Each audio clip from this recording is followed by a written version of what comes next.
स्वागत है आपका हॉर्नबिल टीवी भारत पे। आइए देखते हैं आज की बड़ी खबर। प्रयागराज के करचना थाना क्षेत्र में दलित युवक दिवशंकर की जिंदा जलाकर निर्मम हत्या के राजनीतिक बढ़ा दी है। अंबेडकर जयंती के अवसर पर उत्तर प्रदेश कांग्रेस अध्यक्ष अजय राय ने भाजपा सरकार पर तीखी हमला करते हुए कानून व्यवस्था पर सवाल उठाए और पीड़ित परिवार को 50 लाख रुपए मुआवजा, सरकारी नौकरी और घर देने की मांग की। उन्होंने आरोप लगाया कि भाजपा और आरएसएस दलितों की चिंता करने का दिखावा मात्र कर रहे हैं।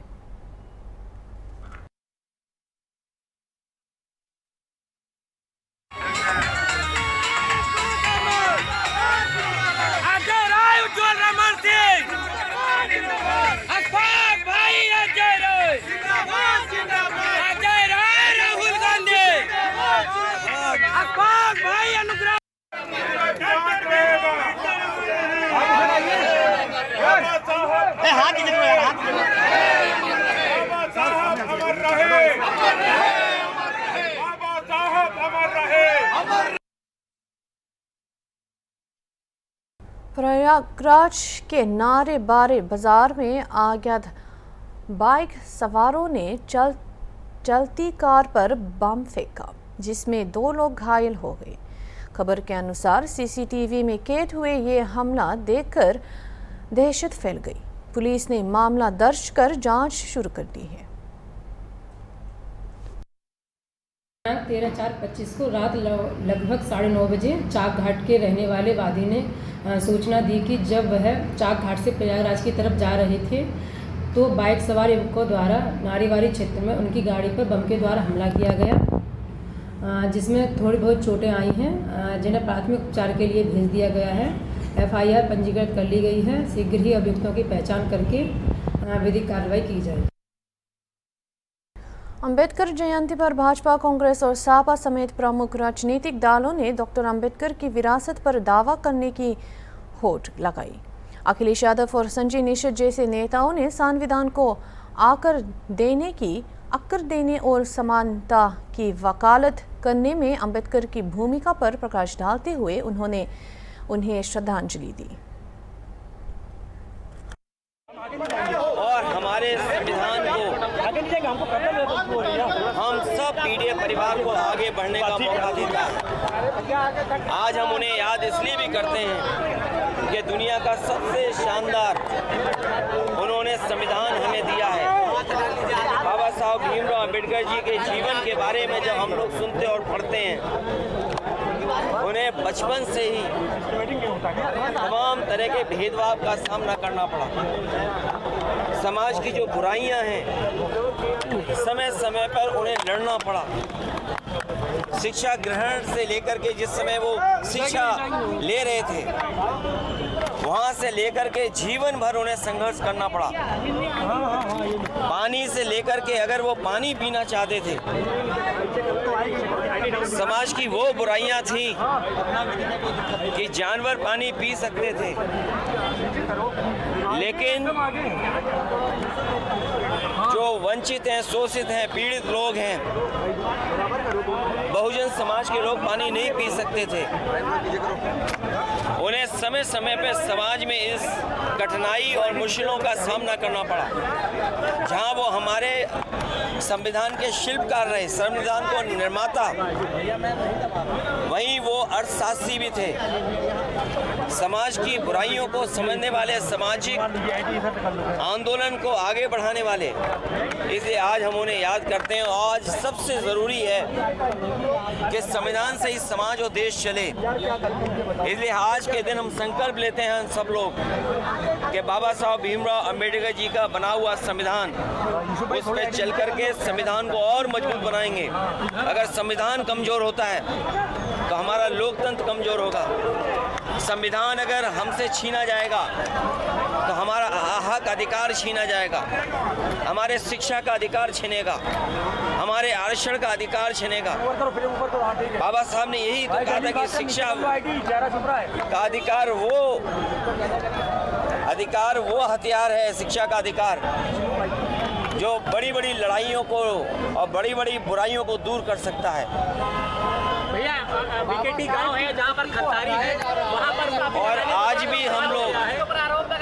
भी हम लोग देखते हैं कि बाबा साहब भीमराव अम्बेडकर जी को या उनकी प्रतिमा को समय समय पर लोग खंडित करते हैं, समय समय पर अपमानित करते हैं। वो एक मैसेज देते हैं बाबा साहब भीमराव अम्बेडकर के खिलाफ। वे वही लोग हैं जो बाबा साहब भीमराव अम्बेडकर जी का न संविधान मानते हैं, न बनाए हुए संविधान में जो कानून है उसको मानते हैं, और न केवल उनकी प्रतिमा का अपमान ये लोग कर रहे हैं, बल्कि समाज के लोगों में समय समय देखा है कि उन्हें अपमानित होना पड़ा है। अगर वो शादी के कार्यक्रम करना चाहेंगे तो घोड़ी पे नहीं बैठ सकते, पानी पीना चाहेंगे तो उनके साथ व्यवहार कैसा कैसा हुआ है, उन्हें पानी भी नहीं दे सकते। अगर पानी छू लिया तो उनको अपमानित होना पड़ता है। तो इसलिए ये लंबी लड़ाई है, और हमें उम्मीद है कि आज जब हम बाबा साहब भीमराव अम्बेडकर जी को याद कर रहे हैं, उनके बनाए हुए संविधान और उनके दिए हुए संविधान पे हम संकल्प लेते हैं कि कितना भी जोखिम उठाना पड़े, हम सब लोग मिलकर के पीडीए परिवार के लोग संविधान को बचाने का काम करेंगे। ये केवल लखनऊ बीकेटी की बात नहीं है। अभी कुछ दिन पहले सीतापुर से भी सुनने को मौका मिला। उत्तर प्रदेश और देश के कोने कोने से सुनने को मिलता है और जानकारी मिलती है कि इस तरह के लोग घटनाएं होती हैं, और वो लोग करते हैं जो बाबा साहब को नहीं मानते हैं, जो संविधान को नहीं मानते, लोकतंत्र में नहीं चलना चाहते। सर, मुजफ्फरनगर में हिजाब में मुस्लिम लड़की के साथ अवैधता हुई, क्या बताते हैं कि ये भारतीय जनता पार्टी इसी तरह का काम करती है। अभी कुछ दिन पहले आपने देखा होगा कि वही भारतीय जनता पार्टी के लोग हैं जिन्होंने कहा कि शांतिपूर्ण कार्यक्रम हो सकता है, लेकिन तलवारें लहरती हुई देखी हैं, लाठी लहरती हुई देखी हैं। न केवल वो सुनने में आया कि लोग बंदूक लेकर के भी गए थे, और जो स्टेटमेंट्स आ रहे हैं कि जान ले ली जाएगी, क्या ये वही लोग हैं जो बाबा साहब भीमराव अम्बेडकर का संविधान मानते हैं, या क्या ये वही लोग हैं जो लोकतंत्र पर भरोसा करते हैं? और रामजी आज सुमन जी के घर पर उनके ऊपर कितना क्या क्या नहीं करना चाहते थे लोग। इसीलिए कहा ये संविधान हमारी ढाल है, संविधान ही हमारी संजीवनी है, और इस देश की जनता ने दिखाया पिछले लोकसभा चुनाव में कि अगर कोई संविधान बदलना चाहेगा तो उस सरकार को, उन लोगों को बदल देंगे। ये जो संविधान बदलने निकले थे, ये यही इसी तरह का काम कराएंगे जो अभी कुछ दिन पहले हम लोगों ने देखा है कि नंगी तलवारें चलेंगी, लाठी लेकर के निकलेंगे, और ये बिना बीजेपी की सरकार के संभव नहीं था। ये सरकार खुद शामिल थी। और जो प्रयागराज की घटना सुनने में आई है कि एक दलित परिवार के सदस्य के साथ जो घटना हुई, एक मामूली इसी बात को लेकर के वो अपना कुछ उससे बातचीत करना चाहता था कुछ चीजों को लेकर के। वो कौन लोग हैं जिन्होंने जिंदा जलाया? वो भारतीय जनता पार्टी के लोग हैं। वो कौन लोग हैं जो लाठी लेकर के घूम रहे हैं, बंदूक लेकर के घूम रहे हैं? वो भारतीय जनता पार्टी के लोग हैं। ये भारतीय जनता पार्टी के लोग डराना चाहते हैं। कहीं अगर ये 400 लोकसभा जीत गए होते तो यकीन मानिए प्रेस के लोग भी आप सवाल नहीं पूछ सकते थे।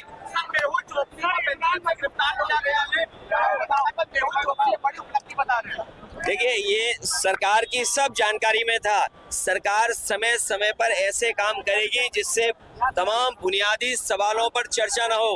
आज सबसे बड़ा सवाल है कि संविधान सुरक्षित है कि नहीं है, संविधान के तहत ये सरकार चल रही कि नहीं चल रही है। ये जानबूझ करके इसी तरह के कारनामे और काम करेंगे। अखिलेश यादव ने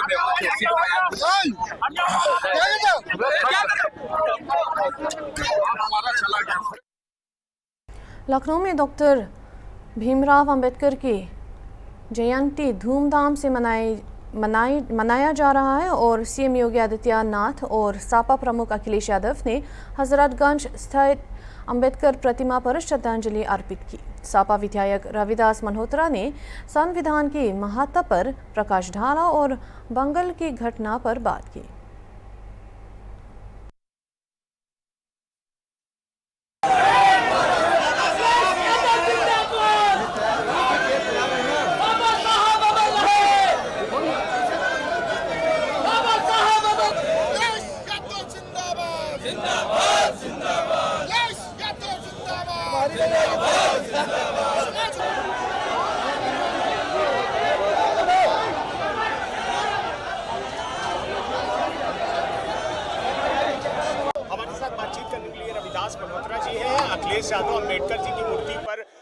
पर फूल अर्पण करने आए। मैं जरा कैमरामैन से कहूँगा तस्वीरें पैन करके दिखाएं किस तरीके से अखिलेश यादव वहाँ पर फूल अर्पण कर रहे हैं अंबेडकर जी की जयंती पर। आप तस्वीरों के जरिए देख सकते हैं किस तरीके से। हमारे साथ यहाँ पर रविदास मल्होत्रा जी हैं, इनसे बात करेंगे। सर, क्या कहना चाहेंगे, आज अंबेडकर जी की जयंती, क्या कुछ कहेंगे? आज बाबा साहब डॉक्टर भीमराव अंबेडकर जी की जयंती पर समाजवादी पार्टी पूरे प्रदेश में हर जिले में उनकी जयंती मनाने का काम कर रही है। और यहाँ पर आज बाबा साहब की मूर्ति पर समाजवादी पार्टी के राष्ट्रीय अध्यक्ष माननीय अखिलेश यादव जी आए हैं। हम लोगों ने आज संकल्प किया है कि दलितों को जब तक उनका अधिकार, न्याय, सम्मान नहीं मिलेगा तब तक हमारा ये संघर्ष जारी रहेगा। बाबा साहब भी अपने जो संविधान लिखा था, आज उस संविधान खतरे में है। इसलिए हम लोगों ने संकल्प किया है कि संविधान को बचाने के लिए, लोकतंत्र को बचाने के लिए हम हर कुर्बानी करने को तैयार हैं। समाजवादी पार्टी के राष्ट्रीय अध्यक्ष माननीय अखिलेश यादव जी की अगुवाई में पूरे प्रदेश में आंदोलन होगा और जब तक दलितों को उनका हक, अधिकार, न्याय और सम्मान नहीं मिलेगा तब तक हम लोग सड़क से लेकर के और विधानसभा के अंदर तक संघर्ष करने का काम करते रहेंगे। आज बाबा साहब भीमराव अम्बेडकर जी की जयंती पर उन्हें शत शत नमन है। सर, ये जिस तरीके से वक्फ बोर्ड का बिल पास होने के बाद अब जिस तरीके से विपक्ष लगातार सवाल खड़े कर रहा, बंगाल में आप देखें किस तरीके से कल हिंसा हुई, दो हिंदू युवा के लोगों को मार दिया गया, इसको आप किस तरीके से देखते हैं? वर्ल्ड वक्फ बोर्ड पर जिस तरीके से बड़ी राजनीति हो रही, दंगे हो रहे, इसको आप जो भाजपा ने वक्फ बिल लागू किया है, इसके पीछे वक्फ की जमीनों पर कब्जा करना है, अपनी नाकामियों को छिपाना है और जनता के मुख्य मुद्दों से जनता का ध्यान बांटना है। इस वक्फ बिल का पूरे देश में विरोध हो रहा है और भारतीय जनता पार्टी वक्फ बिल को पास कराने का काम कर रही है। इसके विरोध में पूरे प्रदेश में जन आक्रोश व्याप्त है। बिल्कुल साफ तौर पर ये हमारे साथ थे बात करने के लिए रविदास मल्होत्रा जी। मैं अपने कैमरामैन से तस्वीरें पैन करके कहूंगा जरा दिखाएं। अखिलेश यादव हैं, वो माल्यार्पण करने के बाद निकल रहे हैं। आप तस्वीरों के जरिए देख सकते हैं सैकड़ों की तादाद पर जो अखिलेश सपा के कार्यकर्ता हैं, नेता हैं, विधायक हैं, वो लगातार अखिलेश यादव जी के साथ आए थे। अंबेडकर जी की जयंती पर यहाँ पर फूल माल्यार्पण किया और उसके बाद वो यहाँ से मीडिया से बात करने के बाद वो निकल रहे। इससे पहले मुख्यमंत्री योगी आदित्यनाथ आए थे, फूल अर्पण करे थे और उसके बाद अखिलेश यादव आए हैं जो उत्तर प्रदेश के पूर्व मुख्यमंत्री रह चुके हैं और उनके साथ हजारों की तादाद पर जो कार्यकर्ता है वो यहाँ पर पहुंचे हैं और अंबेडकर जी की जयंती पर यहाँ पर फूल अर्पण कर रहे हैं। वीडियो जर्नलिस्ट विजय के साथ निहाल पांडे, हॉर्नबिल टीवी, लखनऊ। अंबेडकर की जयंती के अवसर पर आज बाबा साहेब भीमराव अंबेडकर विश्वविद्यालय लखनऊ में एक विशेष कार्यक्रम का आयोजन किया गया। आइए एक नजर डालते हैं। मतलब यहाँ की ज्यादातर आबादी ये वेस्ट बंगाल में जाती थी काम के लिए और वहां के टेक्सटाइल उद्यम करती थी या कानपुर में काम करती थी। ज्यादातर लोगों के रोजगार के माध्यम थे। किस अंतराल ये फिर देश के दूसरी तरफ डाइवर्ट हुआ क्योंकि दोनों जगह जब उद्योग में अराजकता का शिकार बना, दुष्परिणाम सामने है। आज वेस्ट बंगाल किसके सामने है? कानपुर आपके सामने है। और इसलिए ये रिस्क नहीं लेता। और याद रखना, किसी भी बड़े उद्यम के लिए उसका बेस होता है एमएसएमई यूनिट। एमएसएमई यूनिट के लिए एक स्किलिंग का अच्छा सेंटर यह विश्वविद्यालय बनता है। इस विश्वविद्यालय को बनाया जा सकता क्योंकि उस प्रकार विशेषज्ञता आज के दिन पर उत्तर प्रदेश और उत्तर हर जनपद में आपको एक नए प्रोडक्ट, कुछ जगह तो बहुत सारे नए प्रोडक्ट हैं, अच्छे प्रोडक्ट हैं, उन सब जानकारी आपको उसके माध्यम से प्राप्त हो सकती है। और हमारे युवाओं में प्रतिभा भी है और उनके पास विजन भी है। इस विजन का लाभ लेकर के इस फील्ड में बहुत कुछ कर सकते हैं, इस दिशा में आगे बढ़ सकते हैं। प्रधानमंत्री जी ने देश की आजादी के अमृत महोत्सव वर्ष में देश के जवानों को कुछ एहसास कराया और देशवासियों से अपील की थी। जब 2022 में देश अपनी आजादी अमृत महोत्सव मना रहा था, तब उन्होंने देशवासियों से कहा आयोजन केवल आयोजन नहीं होना चाहिए, आयोजन हमारी संकल्प की पूर्ति का माध्यम होना चाहिए। संकल्प इस बात को लेकर के अगले 25 एक रोड मैप हमारे सामने होना चाहिए। क्या रोड मैप हमारे, क्या तैयारी की है? आयोजन केवल एक आयोजन नहीं होना चाहिए, हमारे पास ठोस रणनीति होनी चाहिए। ठोस रणनीति इस बात की कि अगले 25 वर्ष में हम क्या क्या दूरी तय करें। आप चल रहे हैं, आपको पता ही नहीं कि आपका लक्ष्य क्या, तो आप तो कुछ भी नहीं कर पाएंगे।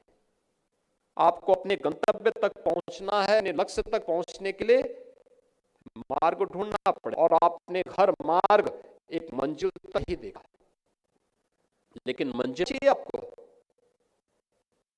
अगर से हमारा देश कहां जाएगा, हो सकता है अगले 25 वर्ष में मंच पर बैठे हो इस व्यवस्था के सक्रिय पार्ट न हो, लेकिन यहां की युवा पीढ़ी उस सक्रिय पार्ट होगी, उसको नेतृत्व दे रही होगी। उस समय के लिए कैसा भारत है, उस रूपरेखा तैयार करने के लिए उसका रोड मैप तैयार प्रधानमंत्री मोदी जी ने देशवासियों के सामने दिया। एक विकसित और आत्मनिर्भर भारत, ग्रामीण अर्थव्यवस्था को आगे बढ़ाने वाला भारत, देश की अर्थव्यवस्था में महिलाओं की भागीदारी अधिक से अधिक हो, ऐसा भारत, मेड इन इंडिया की मांग को पूरा करने वाला भारत, भारत दुनिया के अंदर नेतृत्व प्रदान करने वाला भारत बने। और हर ये कल्पना के लिए उन्होंने पंचप्रण दिए थे। ये पंचप्रण हर व्यक्ति के जीवन में चरितार्थ हो, जीवन का हिस्सा बना है। इसके लिए प्रधानमंत्री मोदी जी ने हर भारतवासी का आह्वान, और यह वर्ष जब देश बाबा साहब भीमराव अंबेडकर के द्वारा बनाए गए संविधान की अमृत महोत्सव वर्ष के रूप में हमने सम्मान दिया है, उन स्थितियों में हाथ को ध्यान में रखना होगा।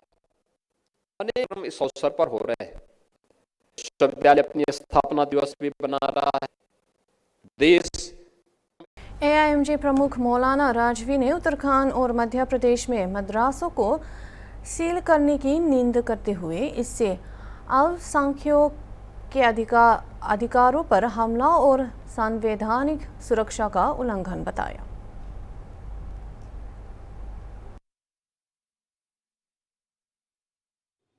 बिस्मिल्लाहिर्रहमानिर्रहीम। मध्य प्रदेश के पन्ना ज़िले में 30 साला कदीम मदरसे को बुलडोज़र चला करके ज़मींदोज़ कर दिया गया, और इसी तरीके से उत्तराखंड की हुकूमत ने हल्द्वानी में 13 मदरसों को सील कर दिया, बंद कर दिया। मध्य प्रदेश की हुकूमत और उत्तराखंड की हुकूमत को ये ध्यान देना चाहिए कि संविधान ने तमाम अल्पसंख्यकों को अपने इदारा चलाने, संचालन करने, रखरखाव की, एजुकेशन की खुली इजाज़त दी है। संविधान जब इजाज़त देता है तो हुकूमतों को कोई हक नहीं पहुंचता कि वो मदरसों पर बुलडोज़र चलाएं या उनको सील करें, बंद करें। ये सरासर इंसाफ का गला घोटना है, अन्याय है, और अल्पसंख्यकों के हितों को नुकसान पहुंचाना है। उनके इदारों पर बुलडोज़र चलाकर, बंद कर कर उनके भरोसे को तोड़ना है, और अखलाकी ज़हनी तौर पर क्षत्रिय कन्नी सेना ने महाराणा संगा की जयंती पर आगरा में एक भव्य रक्त सम्मान समारोह आयोजित किया, जिसमें हजारों लोगों ने सांसद रामलाल की कथित टिप्पणी के खिलाफ विरोध प्रदर्शन किया और पारंपरिक हथियारों के साथ राजपूत गौरव का प्रदर्शन किया।